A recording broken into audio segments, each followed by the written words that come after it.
BJP ರಾಜ್ಯ ಘಟಕದ ಅಧ್ಯಕ್ಷ ಬಿವೈ ವಿಜೇಂದ್ರ ಹಾಗೂ ಮುಖ್ಯಮಂತ್ರಿ ಬಿಎಸ್ ಯಡಿಯೂರಪ್ಪ ಅವರ ಪರ ಶಕ್ತಿ ಪ್ರದರ್ಶನಕ್ಕೆ ವೇದಿಕೆ ಸಿದ್ಧಗೊಳಿಸಲಾಗುತ್ತಿದೆ. ಮುಂಬರುವ ಮೇ ತಿಂಗಳಿನಲ್ಲಿ ವೀರಶೈವ ಲಿಂಗಾಯತ ಮಹಾಸಂಗಮ ಐತಿಹಾಸಿಕ ಸಮಾವೇಶ ನಡೆಸಲು ನಿರ್ಧರಿಸಲಾಗಿದೆ. ಮಾಜಿ ಸಚಿವ ಎಸ್ಎ ರವೀಂದ್ರನಾಥ್ ಅವರ ನೇತೃತ್ವದಲ್ಲಿ ದಾವಣಗೆರೆಯಲ್ಲಿ ಈ ಸಮಾವೇಶ ನಡೆಯಲಿದೆ. ನಗರದ ಪ್ರವಾಸಿ ಮಂದಿರದಲ್ಲಿ ಮಾಜಿ ಸಚಿವ ಎಸ್ಎ ರವೀಂದ್ರನಾಥ್ ಅಧ್ಯಕ್ಷತೆಯಲ್ಲಿ ಬಿಜೆಪಿ ಮುಖಂಡರು, ಮಾಜಿ ಸಚಿವರು, ಯುವ ಮುಖಂಡರು ಸೇರಿದಂತೆ ನೂರಾರು ಜನರು ಸೇರಿ ಈ ಬಗ್ಗೆ ಸಮಾಲೋಚನೆ ನಡೆಸಿದರು.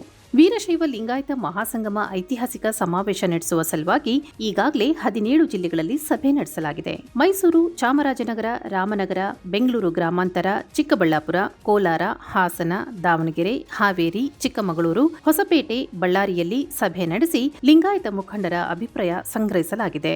ಬಾಗಲಕೋಟೆ, ವಿಜಯಪುರ, ಹುಬ್ಬಳ್ಳಿ, ಧಾರವಾಡ, ಗದಗ ಸೇರಿದಂತೆ ಉಳಿದ ಜಿಲ್ಲೆಗಳಲ್ಲಿಯೂ ಲಿಂಗಾಯತ ಮುಖಂಡರ ಸಭೆ ನಡೆಸಲಾಗುವುದು. ಲಿಂಗಾಯತ ಮುಖಂಡರ ಅಭಿಪ್ರಾಯ ಸಂಗ್ರಹಿಸಿ ಸಮಾವೇಶದ ಯಶಸ್ಸಿಗೆ ಮನವಿ ಮಾಡಲು ತೀರ್ಮಾನಿಸಲಾಗಿದೆ.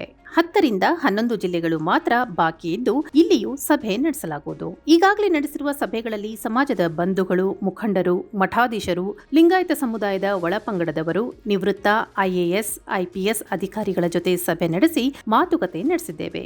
ಲಿಂಗಾಯತ ಸಮುದಾಯ ಒಡೆಯಲು ದುಷ್ಟ ಶಕ್ತಿಗಳು ಯತ್ನಿಸುತ್ತಿವೆ. ಲಿಂಗಾಯತ ಮುಖಂಡರನ್ನೇ ಎತ್ತಿಕಟ್ಟುವ ಷಡ್ಯಂತ್ರ ನಡೆಸಲಾಗುತ್ತಿದೆ.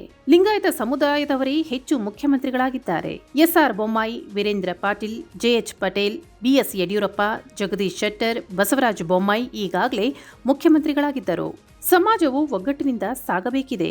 ಈ ನಿಟ್ಟಿನಲ್ಲಿ ನಾವೆಲ್ಲರೂ ಕಾರ್ಯೋನ್ಮುಖರಾಗಿದ್ದೇವೆ ಎಂದು ಸಭೆಯಲ್ಲಿ ಮಾತನಾಡಿದ ಮಾಜಿ ಸಚಿವ ಎಂಪಿ ರೇಣುಕಾಚಾರ್ಯ ಮಾಹಿತಿ ನೀಡಿದರು. ಶೈಕ್ಷಣಿಕವಾಗಿ ಉದ್ಯೋಗಕ್ಕೋಸ್ಕರ ಮೀಸಲಾತಿ ನೀವು ಸರ್ಕಾರದ ಮೇಲೆ ಒತ್ತಡ ಹಾಕಬೇಕಂತ ತೀರ್ಮಾನ ಮಾಡಿದೀವಿ. ನಾವು ಐತಿಹಾಸಿಕ ಸಮಾವೇಶ ದಾವಣಗೆರೆಯಲ್ಲಿ ಮಾಡೇ ಮಾಡ್ತೀವಿ. ಒಂದಾಗ್ತೀವಿ. ಯಾವುದೇ ದುಷ್ಟಶಕ್ತಿ ಕಿಕ್ಕುಡಲ್ಲ ಅಂತ ತೀರ್ಮಾನ ಮಾಡ್ತೀವಿ.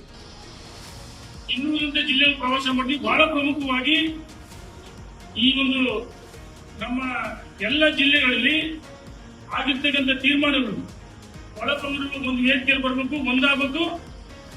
ಜಾತಿ ಸಮೀಕರಣ ಏನು ಜಾತಿ ಗಣತಿ ಅವೈಜ್ಞಾನಿಕವಾಗಿದೆ. ಯಾರ ಮನೆ ಬಾಗಿಲಿಗೆ ಹೋಗಿ ಜಾತಿ ಜನಗಣತಿ ಮಾಡಿಲ್ಲ. ಜಾತಿ ಜನಗಣತಿ ಅವೈಜ್ಞಾನಿಕವಾಗಿ ಇದನ್ನು ವಿರೋಧ ಮಾಡಬೇಕು. ಮತ್ತು ಸಮುದಾಯದಲ್ಲಿ ಬಹಳ ಜನ ಬಡವರು ಮಕ್ಕಳು ಶೈಕ್ಷಣಿಕವಾಗಿ ಉದ್ಯೋಗಕ್ಕೋಸ್ಕರ ಮೀಸಲಾತಿ ಕೇಳಬೇಕಂತೇಳಿ ನೀವು ಸರ್ಕಾರದ ಮೇಲೆ ಒತ್ತಡ ಹಾಕಬೇಕಂತ ತೀರ್ಮಾನ ಮಾಡಿದೀವಿ. ನಾವು ಐತಿಹಾಸಿಕ ಸಮಾವೇಶ ದಾವಣಗೆರೆಯಲ್ಲಿ ಮಾಡೇ ಮಾಡ್ತೀವಿ.